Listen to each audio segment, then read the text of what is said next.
C'est en ça que les orthodoxes et les catholiques sont très proches. C'est-à-dire que il y a des divergences de foi dont on a parlé, sur des points précis, mais dans la vie chrétienne et dans la vie de la grâce, donc les orthodoxes vont au ciel grâce à leur sacrement, grâce au sacrement qu'ils reçoivent, le baptême, la communion, la confession, etc. J'espère que pour le 1000e anniversaire de ce grand schisme d'Orient, eh bien, les deux poumons de l'Église vont enfin se réunir. Et qu'on va dépasser ces querelles de personnes, ces querelles de politique. Vu que le monde est de plus en plus sécularisé, vu que le monde abandonne de plus en plus la foi chrétienne et abandonne de plus en plus la religion qui a été pourtant ce qui a fondé notre culture, aussi bien en Occident qu'en Orient, nos cultures, eh bien, il est temps disons que les deux poumons spirituels que sont l'Orient et l'Occident chrétien, eh bien, recommencent à travailler ensemble. Le dernier point concerne l'abbé Raffray. Abbé avec des guillemets, puisqu'il n'est pas validement ordonné. Il y a quelques mois de cela, l'abbé Raffray s'était essayé à une triste tentative de réfutation définitive, prière de ne pas rire, du sédé vacantisme. Nous lui avions répondu et avions conclu que le pseudo-catholicisme viril de l'abbé Raffray, en réalité, était un modernisme extrêmement fragile. D'autant que l'abbé Raffray reconnaissait, adhérait à Vatican II qui, selon lui, ne contiendrait pas d'erreur en matière de foi. Dans une récente vidéo, l'abbé Raffray nous confirme qu'il adhère effectivement à Vatican II, puisqu'il déclare qu'il y a un salut en dehors de l'Église, et plus précisément, il déclare qu'il y a un salut dans les sectes phociennes. Qu'est-ce que c'est les sectes phociennes ? Ce sont les sectes issues de l'hérésiarque Photius, plus connu sous le nom mal approprié d'orthodoxes, puisque ils sont hétérodoxes précisément. Donc plus connus sous l'appellation également de schismatiques orientaux. Ces schismatiques orientaux sont qualifiés, donc les schismatiques orientaux, qui sont une secte hérétique et schismatique, sont qualifiés par l'abbé Raffray, on s'accroche, de deuxième poumon de l'Église. Bon. Donc vous disais-je, dans une vidéo récente, l'abbé Raffray professe qu'il y a un salut en dehors de l'Église, et il déclare ceci mot pour mot, citation, « Les orthodoxes vont au ciel grâce au sacrement. Les orthodoxes vont au ciel grâce à leur sacrement. » L'Église enseigne que les sacrements à eux seuls ne sauvent pas. Ce qui sauve, c'est la grâce sanctifiante. C'est l'état de grâce au moment de la mort, qu'on ne peut d'ailleurs avoir sans la foi. Ça, c'est l'enseignement de l'Église, chers amis. Pourquoi l'abbé Raffray enseigne-t-il donc l'hérésie, selon laquelle on peut se sauver dans les sectes phociennes ? Réponse, parce qu'il adhère à Vatican II et que cette hérésie est enseignée dans Vatican II. Pierre Tirmont, je vous réveille un peu, est-ce que vous pouvez mettre la pièce numéro 1, s'il vous plaît ? Donc c'est un extrait du décret de Vatican II, comment il s'appelle déjà ? Unitatis Redintegratio, c'est ça ? Ouais. Donc petit extrait, alors, attendez 5 secondes, on va nous expliquer qu'hors de l'Église il y a un salut, vous allez le voir.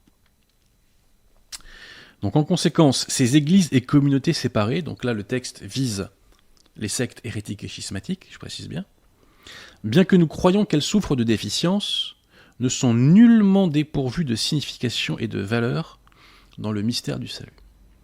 L'esprit du Christ, en effet, ne refuse pas de se servir d'elle comme de moyen de salut. L'esprit du Christ ne refuse pas de se servir d'elle comme moyen de salut. Donc, Vatican II enseigne que les sectes hérétiques et schismatiques sont des moyens de salut, dont le Saint-Esprit se sert. Bref. Donc ça, c'est l'enseignement de la secte moderniste. Ce n'est pas l'enseignement de l'Église catholique. Qu'enseigne l'Église concernant les schismatiques ? Nous allons citer 3 papes, chers amis, Léon XII, Grégoire XVI et Léon XIII.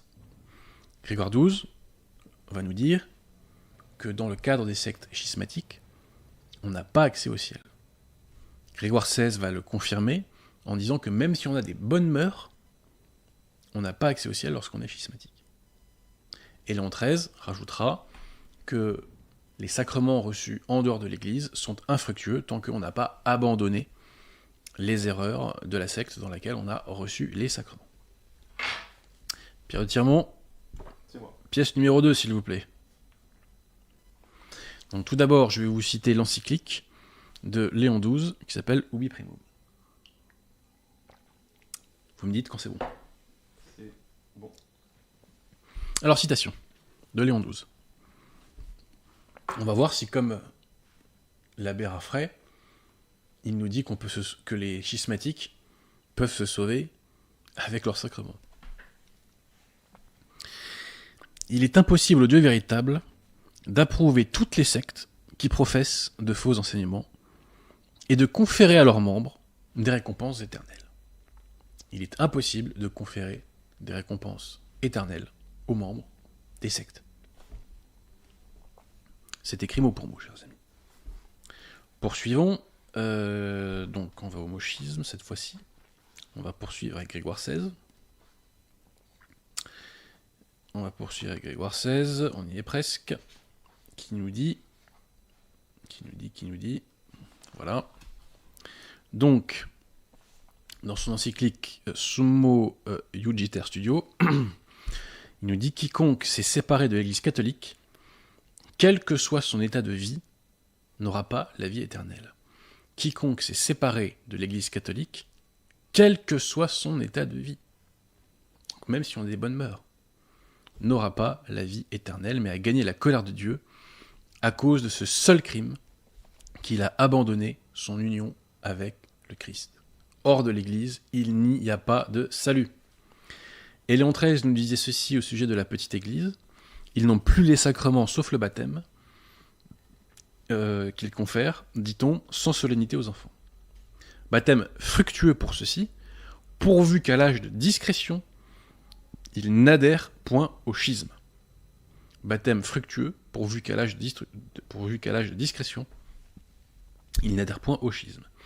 Et cette doctrine du baptême fructueux à partir de l'âge de raison, sous réserve que l'individu rejette les erreurs de sa secte, eh bien, se retrouve dans le bref de Benoît XIV qui s'appelle Singularinos du 9 février 1749. Là, c'est concernant, pour le coup, les hérétiques. Voilà. Donc voilà l'enseignement de l'Église. Hors de l'Église, il n'y a pas de salut. Et même si vous avez des bonnes mœurs, si vous êtes en dehors de l'Église, même avec des sacrements valides, eh bien, il n'y a pas d'accès au ciel. L'enseignement de l'Église est clair, net et précis. Il n'y a aucune ambiguïté. Donc, conclusion, chers amis, l'abbé Raffray professe le modernisme, l'abbé Raffray professe Vatican II, n'écoutez pas son enseignement. Si vous avez la foi, vous la perdrez. Si vous n'avez pas la foi, il vous en éloignera davantage encore. C'est la vérité qui identifie l'Église. Oui.